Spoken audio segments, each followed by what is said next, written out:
Symbiosis university ही महाराष्ट्रातील पहिली university होतीये जी की climate control centre for policy and law हे सेंटर इकडे उघडत आहे आणि पहिल्यांदा LLM ची डिग्री क्लायमेट कंट्रोल करता त्याच्या स्पेशलायझेशन मध्ये इथे सुरू होतीये.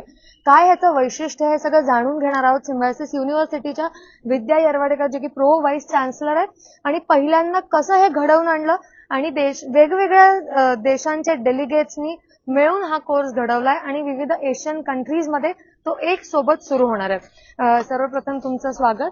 काय सांगाल मॅम, हे जे सगळे डेलिगेट्स होते कसं त्यांनी करिक्युलम फॉर्म करायला मदत केली किंवा कसा हे सेमिनार झाला आणि कसं पूर्ण करिक्युलम घडवण्यात आलं? Climate change policy and law हा एक खूपच महत्वाचा विषय आहे. आज जर तुम्ही बघितलं तर G20 मध्ये मॅक्झिमम ज्याच्यावरती डिस्कशन झालं तो हा विषय होता, जो अर्थातच सस्टेनेबिलिटीच्या अंडर येतो. आणि मला खूप आनंद होतोय की सिम्बायोसिस इंटरनॅशनल युनिव्हर्सिटीनी centre for climate change and सस्टेनेबिलिटीची स्थापना गेले 5 वर्षापासून आहे आमच्याकडे. आणि आता स्पेसिफिकली लॉ मध्ये, कारण याच्यात कायदे यायला पाहिजेत आणि पॉलिसी मेकिंग व्हायला पाहिजे, म्हणून आमच्या लॉ फॅकल्टीनी Symbiosis centre for climate change policy and law याची स्थापना केली. हा जो विषय आहे हा लोकल नाहीये, हा ग्लोबल विषय आहे. म्हणजे आपल्या देशाला जेवढा त्याचा त्रास होतोय तेवढाच बाकीच्या देशांना, डेव्हलप कंट्रीज नाही होतोय. आणि त्यामुळे मला खूप आनंद होतोय की सिम्बायोसिस लॉ स्कूल जी आमची पुण्यातली आहे, तर त्यांनी एक इरॅस्मस म्हणजे युरोपियन युनियनच्या फंडेड प्रोजेक्ट करून वेगवेगळ्या देशातले जे एक्सपर्ट्स आहेत, ग्रीस, स्पेन म्हणजे युरोपमधले काही आहेत, नंतर आफ्रिकेतले आहेत, एशियामधले व्हिएटनाम, मलेशिया इथून आलेले आहेत आणि भारतात अर्थात आपण आणि अजून एक विद्यापीठ आहे, असे सगळ्यांनी येऊन हा एक प्रोजेक्ट त्यांनी हाती घेतला. आणि सगळ्यात मला आनंद होतोय म्हणजे की ह्या प्रोजेक्टचं रूपांतर एका अकॅडमिक करिक्युलम मध्ये झालेलं आहे. हे फार कमी ठिकाणी आपल्याला आढळतं की आपण चर्चासत्र होतात, त्याच्यानंतर मिनिट्स होतात, पण अंमलबजावणी त्या मिनिट्सची कितपत होते हे माहिती नाही, त्याच्यातनं पॉलिसी मेकिंग किती होतं हेही आपल्याला कळत नाही. पण जेव्हा अकॅडमिक करिक्युलम मध्ये त्याचं रूपांतर होतं तेव्हा तुम्ही जी लहान मुलं आहेत, युथ आहे आपल्या देशाचा आणि परदेशातले जे युथ आहेत, त्यांना तुम्ही सेन्सिटाईज करता आणि अकॅडमिकली सेन्सिटाईज करता. तर LLM हा क्लायमेट चेंज पॉलिसी अँड लॉचा LLM प्रोग्राम आम्ही करणार आहोत. त्याचप्रमाणे प्रत्येक विद्यार्थी जो सिम्बायोसिस मध्ये शिकतो, मग तो लॉ शिको, मॅनेजमेंट शिको, हेल्थ सायन्सेस, मेडिकल शिको, त्याला 2 क्रेडिटचा compulsory course in climate change हाही आम्ही तयार केलेला आहे. आणि तो पुढच्या वर्षी म्हणजे या 2023-24 या अकॅडमिक इयर पासून त्यांना देण्यात येणार आहे. सिम्बायोसिस या जे एज ओल्ड फिलॉसॉफी आपली वसुधैव कुटुंबकम, the world is one family, ह्याच्यावरती आधारित आहे. आणि क्लायमेट चेंज बद्दल जेव्हा आपण बोलतो तेव्हा फक्त परदेशातले आणि भारतातले विद्यार्थी एकत्र येऊन त्यांनी वसुधैव कुटुंबकमची फिलॉसॉफी हे करण्यापेक्षा आपण सस्टेनेबिलिटी, एन्व्हायरमेंट, क्लायमेट ह्यालाही एकत्र येऊन, ज्याला आपण वसुधैव कुटुंबकम मधलं वसुधा म्हणजे पूर्ण अर्थ, आणि त्याचप्रमाणे G20चाही हाच फोकस होता, one earth, one family, one future. तर मला असं वाटतंय की G20च्या बॅकड्रॉपमध्ये at a very right time हा आम्ही करिक्युलम सुरू करतोय. आणि माझी अशी इच्छा आहे की more and more trained students we will be able to disseminate in the world. Right. आम्हाला असं समजलं की जे युरोपियन युनियनचे जे देश या पूर्ण प्रोजेक्टमध्ये सहभागी झाले त्यांनी मॉडेल करिक्युलम मध्ये मदत केली आणि बाकीचे जे सर्व एशियन कंट्रीज आहेत ते आता एक सोबत हा प्रोग्राम लॉन्च करतायत. तर ह्या करिक्युलम मध्ये लॉ डिग्री असणार आहे, पण ह्याचे काय फीचर्स असतील जेणेकरून इंडस्ट्री ओरिएंटेड किंवा कॉर्पोरेट ओरिएंटेड आणि लॉ ओरिएंटेड, जसं तुम्ही म्हणालात की इम्प्लिमेंटेशन होऊ शकत नाही, पण अकॅडमिक कोर्स आल्यामुळे एक जी ब्रिज आहे, जी गॅप आहे ती भरून निघणार आहे. तर हे सगळं पूर्ण कसं घडून आणलं गेलं?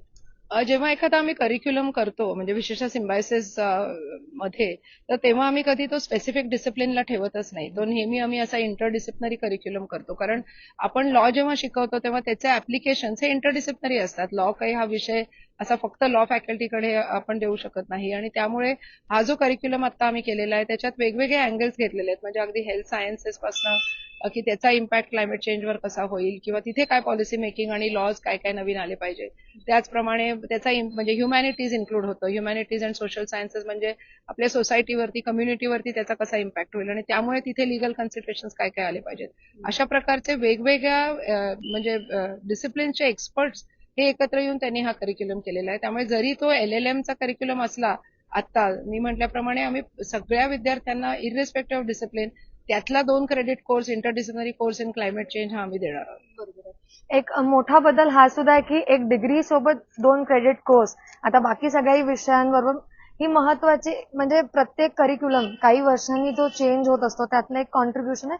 माझा नेक्स्ट क्वेश्चन असा आहे की गव्हर्नमेंट बरोबर पॉलिसी लेवलला सिम्बायसिस पोहोचण्याचा प्रयत्न करताय का, किंवा महाराष्ट्र गव्हर्नमेंट असेल किंवा युनियन गव्हर्नमेंट असेल, ते कसं एक फेलिसिटेट होणार आहे ती पूर्ण प्रोसेस, आणि त्या बाबतीत काय इनिशिएटिव्ह घेतलं जातं? आम्ही ऑलरेडी गव्हर्नमेंट बरोबर बरंच काम करत असतो. म्हणजे नीती आयोग बरोबर करतो, बऱ्याच काही मिनिस्ट्रीज बरोबर करतो. तर अर्थातच हा जेव्हा आम्ही करिक्युलम तयार करू तो काही फक्त सिम्बायसिससाठी लिमिट करण्यात अर्थच नाहीये. कारण शेवटी कुठलाही करिक्युलम किंवा कुठलंही नॉलेज जनरेशन होतं हे डिसेमिनेट व्हायला पाहिजे. आणि माझी अशी इच्छा आहे की हा करिक्युलम आम्ही युजीसीला पण सांगू, बार काउन्सिल ऑफ इंडियाला पण आम्ही त्याचे म्हणजे जेव्हा टेम्पलेट तयार होईल तेव्हा आम्ही देऊ, so that more and more universities will be able to implement this curriculum.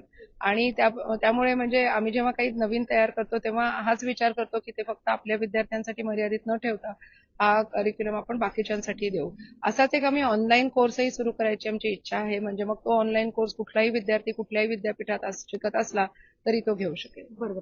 शेवटल्या प्रश्नाकडे वळते की जसं जेव्हा CSR आलं होतं तेव्हा सोशल स्टडीज किंवा MSW करून जवळपास विद्यार्थी त्या क्षेत्रात जातात, आणि कंपनीला आता कंपल्सरी आहे, कुठलंही मोठं कॉर्पोरेट असो, इन्स्टिट्यूशन्स असो. तर त्याचप्रमाणे हा जो कोर्स आता सुरू करताय तुम्ही, आणि जसं तुम्ही म्हटलं युजीसीला पण अप्रोच कराल, तर ह्याच्यामुळे ते ट्रान्सफॉर्मेशन होण्याची शक्यता आहे का, की तो पुढे लॉ मध्ये कन्वर्ट होऊन न्यायामध्ये कन्वर्ट होऊन त्याला कंपल्सरी कंपनीजना हे सगळे लॉ जे आहेत ते अबाईड करावे लागतील, आणि जे काही नॅचरल रिसोर्सेसच्या रिगार्डिंग इन्स्टिट्यूशन्स आहे भारतात, मग पोल्युशन कंट्रोल बोर्ड असो किंवा विविध, त्यांना मदत होईल ह्या रूपाने?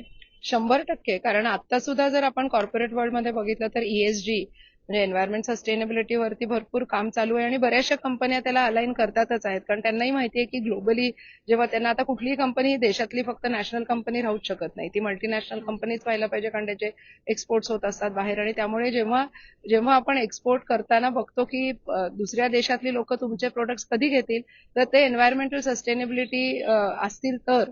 आणि त्यामुळे प्रत्येक मॅन्युफॅक्चरिंग युनिट असो किंवा इव्हन सर्व्हिस सेक्टर असो, यांनी सगळ्यांनी क्लायमेट चेंज किंवा सस्टेनेबिलिटीकडे म्हणजे अर्थातच लक्ष दिलंय. असा करिक्युलम केल्यामुळे ट्रेन मॅनपॉवर तयार होईल, म्हणजे जो आता कंपन्यांमध्ये नाहीये. तर त्यामुळे म्हणजे अशी जेव्हा मुलं बाहेर पडतील की ज्यांना आम्ही असा अभ्यासक्रम देऊ तर कंपन्यांना ते फायदेशीर होईल.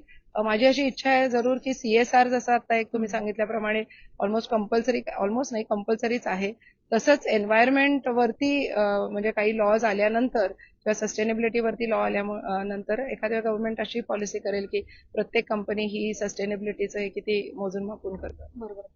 जसं योग्य मुद्दा आपण सगळ्यात शेवटी जो काढला की जसं CSR आता कंपल्सरी आहे, तसंच आता जेव्हा एन्व्हायरमेंटल स्टडीज आणि क्लायमेट चेंज करता एक लॉची डिग्री तयार होतीये, तर हा एक ट्रान्सफॉर्मेशन कडची वाटचाल आहे. आणि ह्याच्या पुढे जेव्हा हे लॉ मध्ये कन्वर्ट होईल तेव्हा मोठ्या प्रमाणात आपल्याला रिझल्ट दिसतील.